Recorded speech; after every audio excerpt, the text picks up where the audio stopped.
Director DJ मुन्ना राज खिड़की बाजार मधुबनी।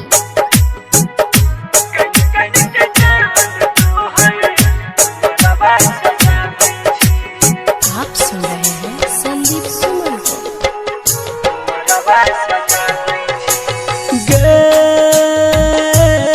जान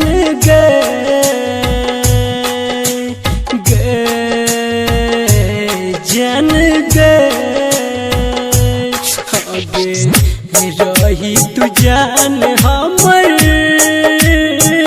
केकरो नहीं बताबै छी। रही तू जान हमर केकरो नहीं बताबै छी। कन कन के जान तोहर मोरबा सजाबै छी। कन कन के जान तोहर मोरबा सजाबै छी। रही तू जान हमर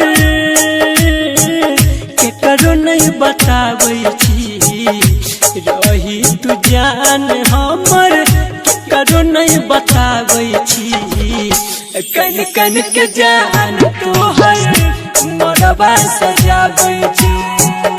कन कन के जान तोहर मोरबा सजाबै छी।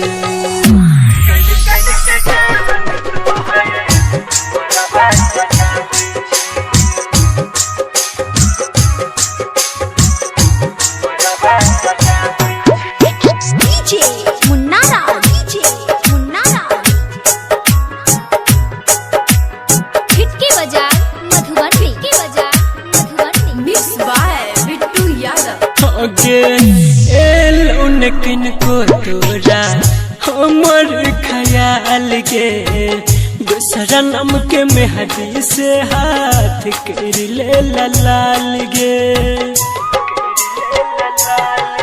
जान उनकिन को तोरा हमर ख्याल गे दूसरा नाम के मेहदी से हाथ कर ले लाल गे। कैरी के प्यार तोरा से बहुत पछताबै छी। कैरी के प्यार तोरा से बहुत पछताबै छी। कन कन के जान तोहर मोरबा सजाबै छी। कन कन के जान तोहर मोरबा सजाबै छी।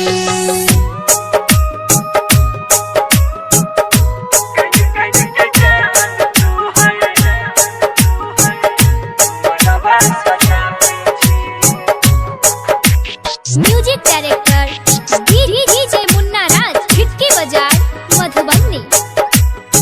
हाँ म्यूजिक रिकॉर्डिंग स्टूडियो लदनिया।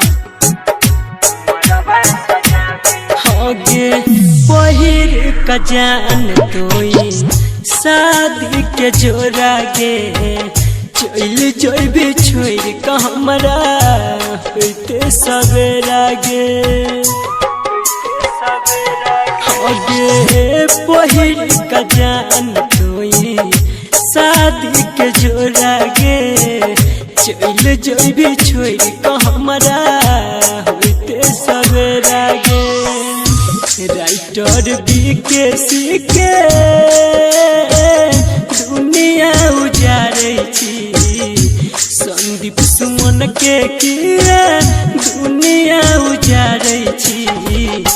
कन कन के जान तोहर मोरबा सजाबै छी। Mix by Bittu Yadav.